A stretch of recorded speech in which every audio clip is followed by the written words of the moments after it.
Subscribe करिए और bell button दबाकर डीप नॉलेज की वीडियोस सबसे पहले पाइए। नमस्कार दोस्तों, मैं हूं Ashish Shukla from deep knowledge.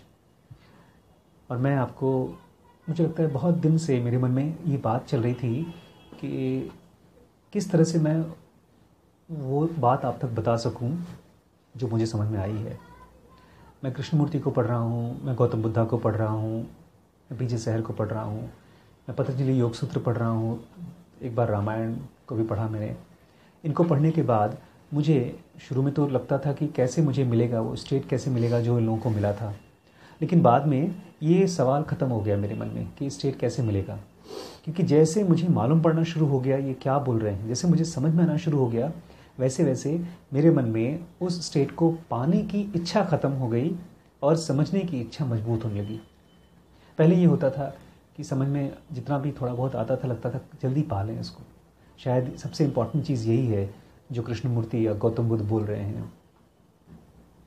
समझ में नहीं आता ठीक से, पढ़ने की कोशिश करते थे फिर और पढ़ते रहते थे क्योंकि इच्छा थी समझ जानने की, पाने की उसको।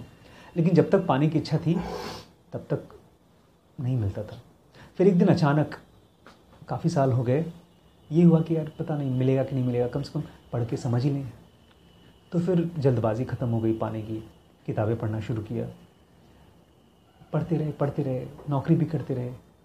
लेकिन फिर पता है एक दिन अचानक से, जब मैंने कोई एक्सपेक्टेशन नहीं किया था कि मुझे कुछ मिलेगा, कुछ मिला। और मैंने आप लोगों के साथ शेयर भी किया। कृष्णमूर्ति की कुछ बातें मुझे समझ में आई, पहली बार समझ में आई। कृष्णमूर्ति को पढ़ते पढ़ते फिर हमने वीडियोस बनाना शुरू किया।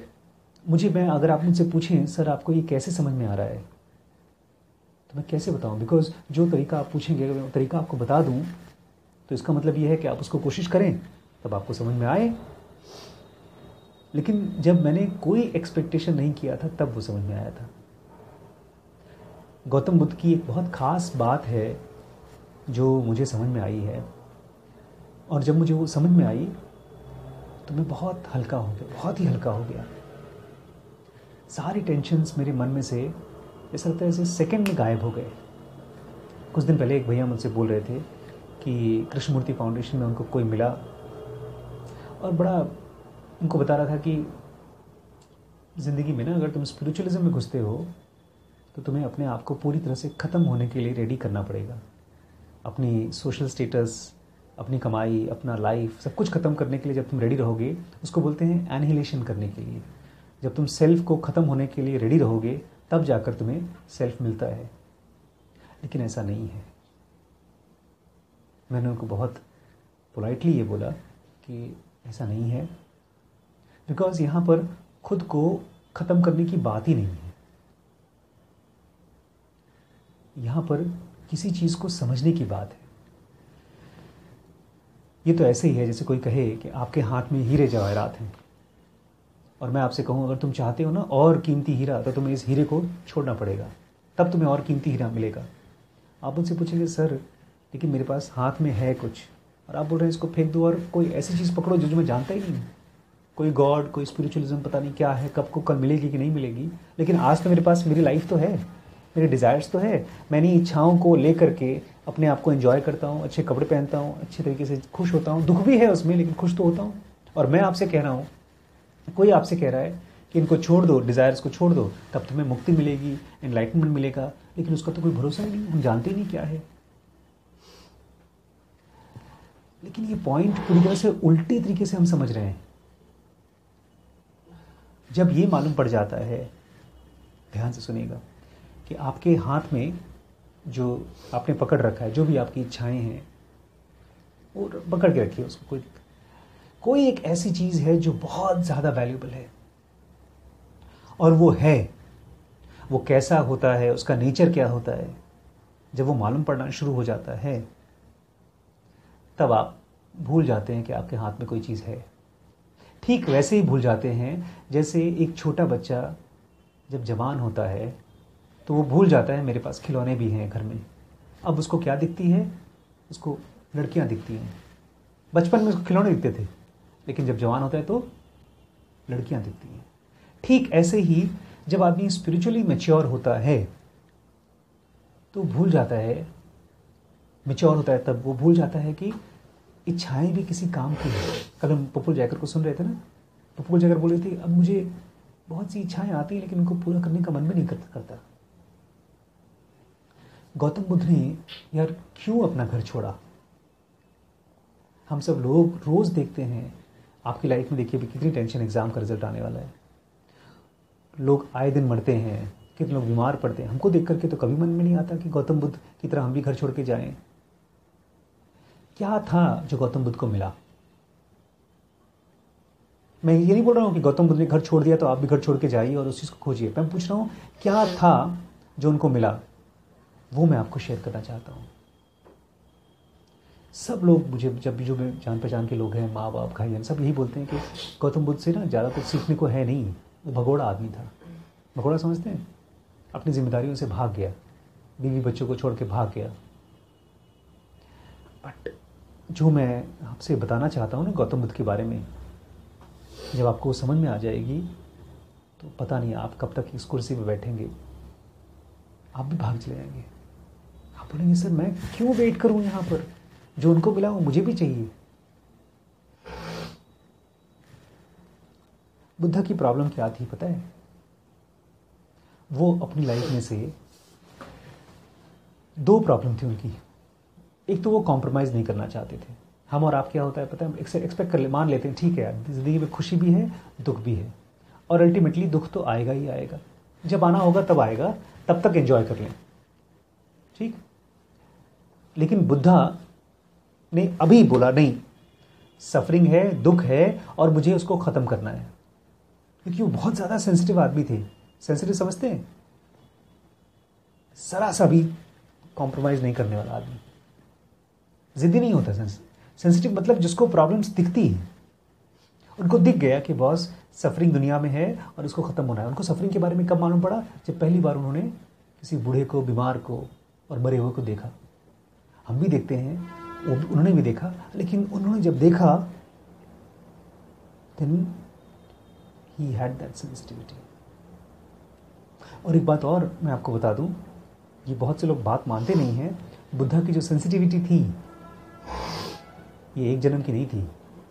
21 साल में बुद्धा ने इन तीनों लोगों को देखा था। किसको?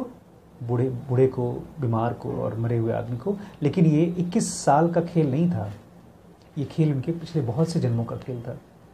बहुत से जन्मों से वो लाइफ को समझने की कोशिश कर रहे थे और उसमें से निकलने की कोशिश कर रहे थे। बार बार फंस जाते थे, जैसे कोई जेल से भागने की कोशिश करे और बार बार आ जाए, फंस जाए।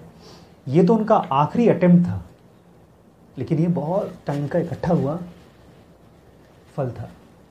इसलिए मैं बार बार लोगों से कहता हूँ, अभी मैं आपको बल्कि जल्दी कल परसों में बताऊंगा कि कृष्णमूर्ति का भी जो जिस लाइफ में, इसी लाइफ में वो जब एनलाइटन हुए थे ना, पिछले 40 लाइफ्स का तो एक्चुअल रिकॉर्ड है कि उन्होंने क्या क्या किया, किस तरह से वो अपनी लाइफ में इस दुनिया से फ्रस्ट्रेटेड हुए। और पता है नॉर्मली तो हम लोग फ्रस्ट्रेटेड होते हैं, लेकिन हम उसके बारे में कुछ करना नहीं चाहते। जैसे आपको मैंने सुबह बोला एग्ज़ाम का रिजल्ट आ रहा है, मारपीट होने वाली है आपके साथ, तो आप मत जाइए घर पे। लेकिन मन में क्या आया, नहीं जाएंगे तो फिर दिक्कत होगी, झंझट होगी, ये होगा वो होगा। बट इस चीज़ में पता है आपने मन में किया क्या? आपने अपने आप को उस लड़ाई झगड़े के लिए, उस मारपीट के लिए तैयार कर लिया। चलो जो होगा देखा जाएगा। जब हम किसी चीज़ के लिए तैयार कर लेते हैं तो हमारी सेंसिटिविटी खत्म हो जाती है। जैसे एक औरत वैसे तो बहुत इज्जतदार होती है, शर्मीली होती है, लेकिन मजबूरी में वो अपने आप को एक प्रोस्टिट्यूट बनाने के लिए तैयार कर लेती है। बोलती है चलो एक आदमी के साथ सोऊंगी, 10 के साथ सो लूंगी, 100 के साथ सो लूंगी, जो होगा देखा जाएगा। इस प्रोसेस में उसको मेंटल बहुत टॉर्चर होता है एक औरत को, बिकॉज हर आदमी के साथ जब वो सोती है तो उसका पूरे बॉडी में एक तरह की क्रेविंग होती है उसी आदमी के लिए। लेकिन वो 10 के साथ सोती है तो उसकी अंदर से मारती है अपने आप को। लेकिन गौतम बुद्धा ने मारा नहीं खुद को। तो जो भी चीजें आप नहीं चाहते अपनी लाइफ में, स्टार्ट आस्किंग क्वेश्चन कि ये क्यों है और ये इसको कैसे खत्म कर सकते हो। अगर अपने आप को बोलते हैं ना, अरे सर ठीक है ना, चलने दीजिए, जो होगा देखा जाएगा। इसका मतलब ये है आप अपनी सेंसिटिविटी ख़त्म कर रहे हैं। आप अपने आप को मेंटली, नॉट फिजिकली, मेंटली अपने आप को एक तरह का प्रोस्टिट्यूट बना रहे हैं, और वो आपको उस चीज़ की आदत दिलाता रहेगा और रोज़ रोज़ रोज़ रोज़। अगर कृष्णमूर्ति और गौतम बुद्ध ने जो सीखा, अगर आपको जानना है तो उन्होंने क्या सीखा? यही सीखा, यही क्वेश्चन को पूछना शुरू किया कि क्यों सफरिंग है मेरी लाइफ में, क्यों मेरे माँ बाप मुझे मारे, माँ बाप तो छोड़ो, क्यों लाइफ मुझे मार रही है। हम तो माँ बाप की बात करते हैं, लेकिन कल को लाइफ, आप तो क्वेश्चन नहीं उठा रहे हैं कि माँ बाप क्यों मार रहे हैं, आप तो उसको अवॉइड भी कर सकते हैं, लेकिन क्वेश्चन, इन्होंने तो क्वेश्चन उठाया कि लाइफ ही क्यों मार रही है हमको। हमारा आप तो बैठ जाते हैं, बोलते ठीक है सर, हम पैदा हुए हैं तो मरेंगे। लेकिन कृष्णमूर्ति और बुद्ध जैसे लोग बोलते हैं ना, हम पैदा हुए हो तो मरे क्यों। किसी से आंसर पूछने के लिए नहीं, क्या यही लाइफ है? ये सबसे पहला क्वेश्चन था कि पैदा हुए हैं तो मरेंगे क्यों। और इसलिए नहीं क्योंकि डिप्रेशन में थे वो, इसलिए क्योंकि इसका क्योर खोजना चाहते थे, सॉल्यूशन खोजना चाहते थे। खोजा भी। सेंसिटिविटी बढ़ानी होगी अपने आप को। जो चीज़ें नहीं पसंद हैं, जो चीज़ें हमारे ज़मीर को नहीं राज़ी हैं, उसके लिए एक तरह का ऐसा एटीट्यूड कि मैं बर्दाश्त नहीं करूँगा। इसी को तो गांधी ने नॉन वायलेंस बोला था ना। गांधी ने क्या किया था? ट्रेन में जा सकते थे आराम से, सारे लोग ऐसे ही करते थे। साउथ अफ्रीका में जब ट्रेन में बैठे थे ना, टिकट लिया फर्स्ट क्लास का, बैठ गए फर्स्ट क्लास में, लेकिन हिंदुओं को जो खाली सफ़ेद थे उनको फर्स्ट क्लास अलाउड था, इनको अलाउड नहीं था। उन्होंने कहा जब मैंने टिकट लिया है तो मुझे बैठना है। इसी चीज़ पर उन्होंने फ्रीडम मूवमेंट स्टार्ट कर दिया था अफ्रीका में। मान लेते बाकियों की तरह, मैं भी रहूँगा, रह लूँगा। ये कॉम्प्रोमाइजिंग एटीट्यूड होता है। सेंसिटिव एटीट्यूड क्या होता है ना, क्यों करूँ मैं। कम से कम फाइट ना करें तो मन में तो क्वेश्चन उठाना शुरू करें, क्यों क्यों क्यों। जब आप ऐसा क्वेश्चन उठाना शुरू करेंगे ना, तो लाइफ आपको उसकी वजह बताना शुरू करेगी। फिर भी आप कॉम्प्रोमाइज़ नहीं करेंगे, क्वेश्चन पूछते रहेंगे, तो आपको उनके सॉल्यूशंस बताएगी। और सेंसिटिविटी बढ़ाने का सबसे अच्छा तरीका क्या है? एक तो धीमे धीमे रीड करना शुरू करें, बिकॉज जो लोग सेंसिटिव खुद रहे हैं, बुद्धा हैं, कृष्णमूर्ति हैं, मैं देखता हूँ कृष्णमूर्ति की और बुद्ध की जो बुक्स हैं, उनकी तो क्वालिटी अलग है। वो लिखते ही नहीं इसलिए कि ताकि रीडर्स को रीड करें, वो आपके लिए लिखते ही नहीं है। वो तो जो उनको समझ में आया है, प्योर फॉर्म में समझ में आया, वो लिख देते हैं। जो समझने वाला होगा, कभी 1000 साल में एक बंदा निकल के आएगा, वो समझेगा, वो समझे। मैं चाहता हूं कि आप इन बुक्स को, कृष्णमूर्ति को और गौतम बुद्ध की जो बुक्स हम लोग शेयर कर रहे हैं, इनको बहुत धीमे धीमे स्टडी करने की कोशिश करें। बिकॉज मैंने देखा है, मैंने आसपास के पढ़े लिखे लोगों को देखा है, वो लोग एक ही झटके में पूरी किताब खत्म कर जाते हैं और उनको खाली एक ही चीज़ समझ में आता है, अरे यार ये तो वो कह रहा था।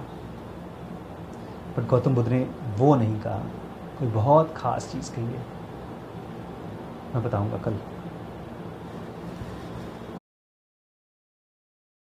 फ्रेंड्स, अगर आपको पसंद आया हो तो ये नीचे रेड कलर का सब्सक्राइब बटन है, आप उसको दबा देंगे और एक बेल बटन आता है ब्लैक कलर का, उसको प्रेस कर देंगे तो ये वीडियोस आपको फटाफट आपके अकाउंट में पहुंच जाएंगे। और हाँ, अगर आप डोनेट करते हैं तो ये वीडियोस हमेशा के लिए फ्री रहेंगे। Thank you so much.